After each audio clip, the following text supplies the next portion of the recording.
আমি নিজেও leg spinner ছিলাম ক্লাব ক্রিকেট যখন খেলতাম ইংল্যান্ডে। লেগ স্পিনার্স পারচেজ দেয়ার উইকেটস। সেই জায়গায় রিশাদের একটা অ্যাডভান্টেজ আছে, টল বোলার। প্রপার ক্রিকেট খেলা যদি খেলতে পারি তাহলে আমার মনে হয় যে কোনো বড় দলকেও আমরা ঘাম ঝরাতে পারবো।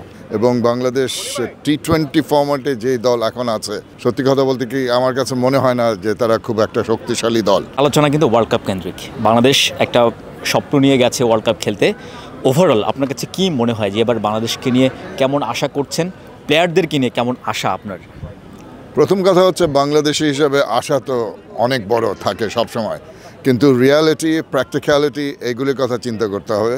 এবং বাংলাদেশ টি-20 ফরম্যাটে যে দল এখন আছে, সত্যি কথা বলতে কি আমার কাছে মনে হয় না যে তারা খুব একটা শক্তিশালী দল। যে ধরনের দলগুলো, যে ধরনের খেলাগুলো আমরা দেখছি অন্যান্য বড় দলের কাছ থেকে তুলনামূলকভাবে বাংলাদেশ আমার একেবারেই মনে হচ্ছে না, and all three departments of the game, যে তারা রিসেন্ট পাস্টে যেটা তাদের পারফরমেন্স, আর একটা খুব যে একটা শক্তিশালী দল নিয়ে যাচ্ছে বা খুব একটা কনফিডেন্টলি খুব খেলবে, সেটা আশা করাটা উচিত হবে না।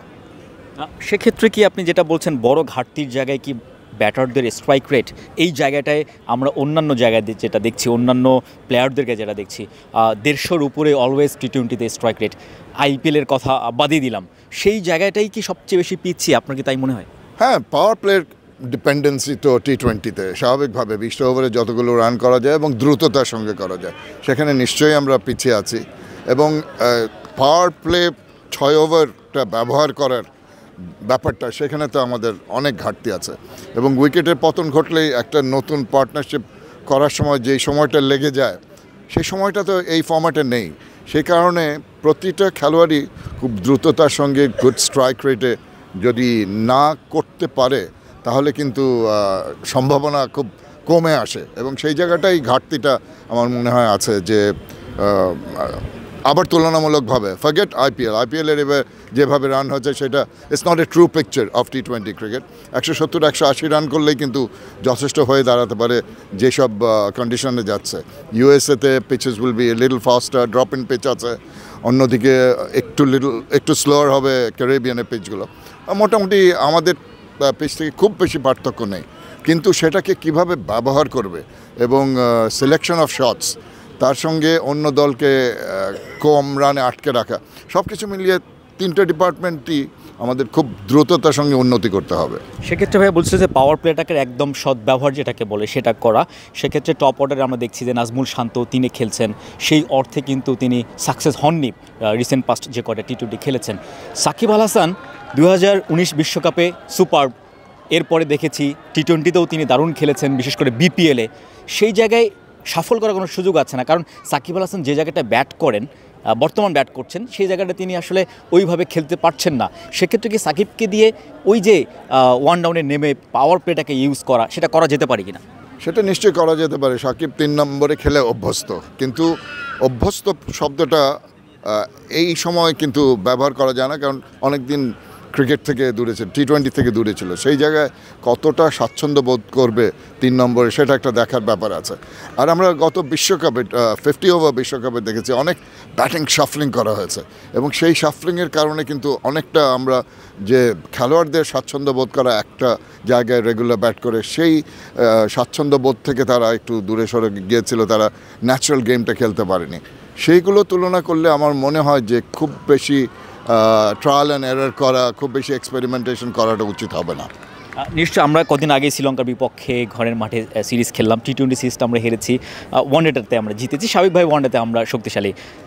বিশ্বকাপের প্রথম ম্যাচটাই বাংলাদেশের শ্রীলঙ্কার বিপক্ষে, গেম প্ল্যানটা কী হওয়া উচিত? আপনি নিশ্চয়ই ধারাভাষ্যের কক্ষে ছিলেন, আপনি দেখেছেন, সেই আপনার অ্যাডভাইসটা কী থাকবে?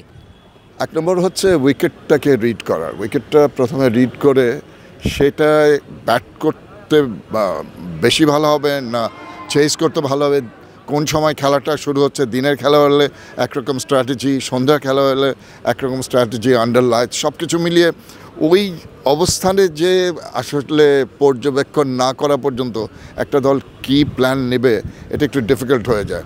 Obviously on paper you read the strengths and weaknesses of the other team, প্রতিটা খেলোয়াড়ের যেই মানে সফট স্পটস আছে বা উইক স্পটস আছে সেগুলোকে এক্সপ্লয়েট করার ব্যাপারে। কিন্তু সবচেয়ে ভালো কথা হচ্ছে আমার ডিসিপ্লিন খেলা খেলতে হবে, যে কোনো ব্যাপারে ক্যাচগুলো নিতে হবে। আমাদের catching has left a little to be desired, ground ফিল্ডিংয়ের উন্নতি করতে হবে। আর 20 ওভারে একবার পেছনে পড়ে গেলে রিকভার করার সুযোগটা খুবই অল্প সময় থাকে। সেই জায়গায় কম্প্যাক্ট ক্রিকেট খেলা, প্রপার ক্রিকেট খেলা যদি খেলতে পারি, তাহলে আমার মনে হয় যে কোনো বড় দলকেও আমরা ঘাম ঝরাতে পারবো। আমরা যারা আসলে দেখি যে মাঠে যারা খেলেন তাদেরও একটা দীর্ঘদিন আক্ষেপ, আপনারা যারা কম বক্সে কমেন্ট্রি করেন, আমরা যারা গণমাধ্যম কর্মী নিউজ করি, বাংলাদেশ দলে একজন genuine left leg break bowler অভাব ছিল। সম্ভবত যদি ভুল না করে থাকি, রিশাদই প্রথম কোনো বিশ্বকাপে গেছে লেগ স্পিনার হিসেবে খেলতে। রিশাদকে নিয়ে কেমন আশা করছেন এবং রিশাদকে কেমন দেখেছেন, বিশ্বকাপে কেমন করতে পারে? একজন সাহসী বোলার হতে হয় লেগ স্পিনার হলে। আমাদের একটা পুরো ইংরেজিতে একটা কথা আছে, leg spinners purchase the wickets, কিন্তু সেটা হলো লঙ্গার ভার্সন খেলা, যে লেগ স্পিনার একজন টোপ দিতে দিতে দিতে এক সময় এন্টাইজ করে।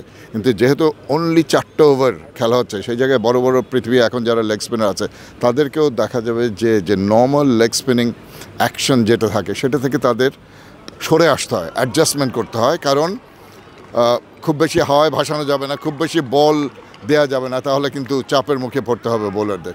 সেই জায়গায় রিশাদের একটা অ্যাডভান্টেজ আছে, টল বোলার হওয়ার কারণে সে ফ্ল্যাটার ডেলিভারি দিলেও ওইটা কিন্তু কার্যকরী হয়ে দাঁড়ায়। এবং সে যখন সাহসী বল করে, যেটা হলো ফ্লোটেড বল, সেখানে পারচেস করা কত দূর, আবার সেই বলছি যে উইকেটগুলোতে খেলবে সেটাতে কতটা বাঁক নেবে। আমার মনে হচ্ছে আমেরিকার উইকেটে সে বেশি সাহায্য পাবে না, কিন্তু ক্যারিবিয়ান উইকেটগুলিতে তার সাহায্য পাওয়ার সম্ভাবনা বেশি। হ্যাঁ, ওয়ান্ডারফুল প্রসপেক্ট। আমি নিজেও লেগ স্পিনার ছিলাম ক্লাব ক্রিকেট যখন খেলতাম ইংল্যান্ডে। লেগ স্পিনারদের অনেক কষ্ট করতে হয় সার্বিকভাবে, তারা কিন্তু ওই যে ভেরিয়েশনগুলো, বিশেষ করে ফ্লিপারটা খুব কন্ট্রোলড ওয়েতে করতে হয়। একটা জিনিস রিশাদের আমি দেখিনি, খুব বেশি গুগলি সে অ্যাটেম্প্ট করে না। এটা কি তার নিজের স্বাচ্ছন্দ্য বোধের কমতি থেকে, না ওই স্কিল সেটস ইমপ্রুভ করতে হবে? সেই জায়গায় যদি তার 3টা ভেরিয়েশন আনতে পারে, তাহলে কার্যকরী ভূমিকা রাখতে পারবে। আসলে বাংলাদেশের বাস্তবতার নিরিখে কিন্তু বাংলাদেশ টিমটাকে স্ট্রং বলার সুযোগ নেই অন্যান্যদের থেকে। সেক্ষেত্রে বাস্তবতার নিরিখে যদি আপনি বলেন, আপনি এই বাংলাদেশ টিমকে বিশ্বকাপের কোন পর্যায় পর্যন্ত যেতে পারে আপনার কাছে কি মনে হয়? সত্যি কথা বলতে কি, যদি নেক্সট লেভেলে পরবর্তী লেভেলে যেতে পারে, সুপার 8-এ যেতে পারে, তাহলেই আমি মনে করব যে যেই অবস্থানে আমরা আছি, যে ধরনের ক্রিকেট খেলছি, সেই জায়গা থেকে যদি সুপার 8-এ যেতে পারে, that will B a big achievement. আমি মনে করি আমাদের ক্ষমতা আছে, কিন্তু ওই যে বললাম না, সবাই সর্বস্ব দিতে হবে এবং সবার ভালো খেলাটা দিতে পারলেই আমরা জয়লাভ করব। নাহলে কিন্তু ওই 2জন ভালো করলো, 3জন ভালো করলো না, সেটা হলে কিন্তু এই ফরম্যাটে আমাদের বিপদ হওয়ার সম্ভাবনা আছে। কিন্তু আমার আশা আছে যে যেই কোয়ালিটি, যে ক্যালিবার, যে স্কিল সেটসের প্লেয়ার আমরা পাঠিয়েছি, তাদের ক্ষমতা আছে সুপার 8-এ যাওয়ার জন্য।